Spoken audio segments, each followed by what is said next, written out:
My boat had a severe case of rot up in the mizzenmast. This is a story of a single-handed onboard repair.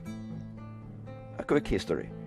The boat, Origo, was built starting in 1984 because my wife Toril and me, Jan, wanted to sail around the world. We had 7 children and no money when we started to build. It took 6 years to build. From 1993 to 1995, we sailed around the world. From 1995 to 2016, we maintained the boat in Norway. Then we came to age and got our pension, and we sailed first to the Canaries and then to the Caribbean. Spring 2019, on our way from Guadeloupe to Grenada, we discovered a substantial amount of rot high up in the mizzenmast. We splintered the mast and sailed very carefully down to Grenada. The boat stayed in Grenada for the hurricane season. In November we were ready to start the repair. The first operation was to lower the damaged mast to the deck. This was done in 2 operations. The first is most critical. Sometimes it's wise to plan ahead. This is what kept me awake before I went to repair the mast. This is the situation where the mizzen mast is down here and the load to keep it up is transferred between the rope coming from the main mast and the rope going aft.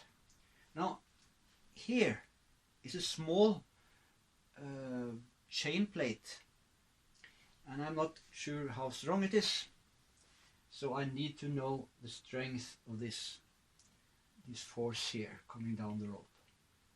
And then the only one way, there's vector mathematics, and it's easy and it's fun, because all I have to do is move this vector, which is the weight of the mast at the top, which is about 100 kilo, down here, and then we have the solution.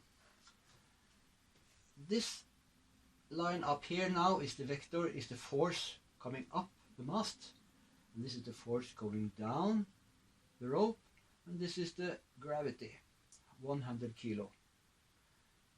And to find the strength here, we just take these 100 kilos, 1, 2, 3, so this is 300 kilos. Easy. So the question is, will the chain plate hold? And yeah, I think so. But the problem is to lift it with that strength. That will be heavy. So much for theory. Now to the real work. The mizzen boom must down with all the bolts and ropes that holds it. There were a bit more than I did remember.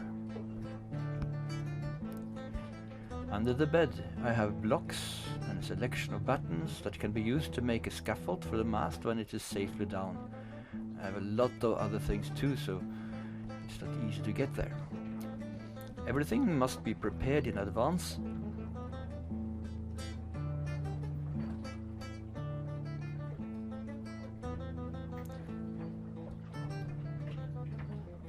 Too bad I didn't have all the material I needed. Now here is a scaffold for the mizzen mast when it's on the deck. Will this hold? I have to take the chance. But it's not very critical. If it falls down, then it doesn't fall too long. The ropes and the block for the lifting must be secured to the top of the main mast.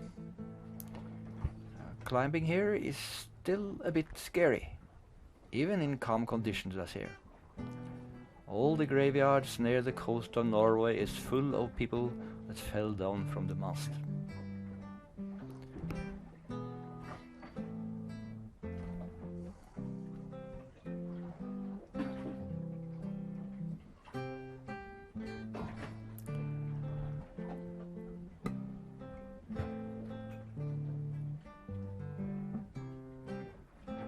It's a bit wobbly up there.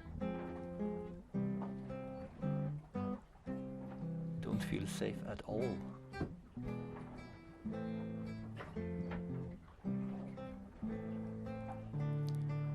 So you need need at least 2 hands to hold and 2 hands to work, so well.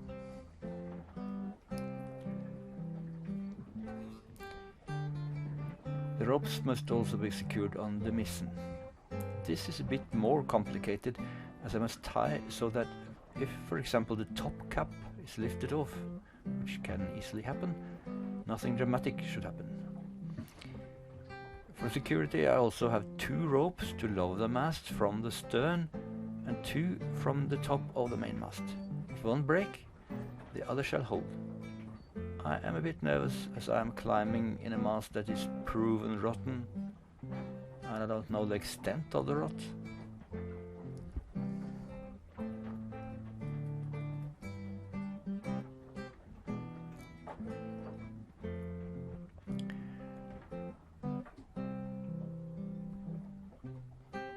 To get past the spread is a bit difficult. And here it's where the mast should break if it breaks.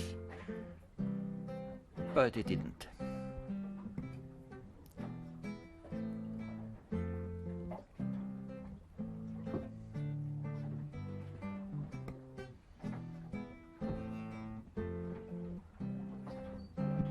Here is the arrangement to secure the bottom of the mizzen so it won't slide back.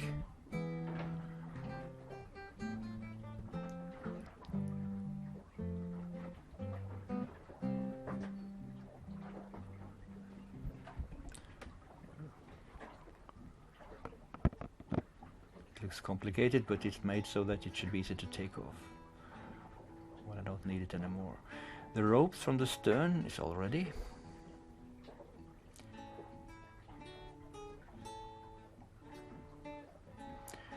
The solar panel must down. It proved to be a bit more heavy than I remembered.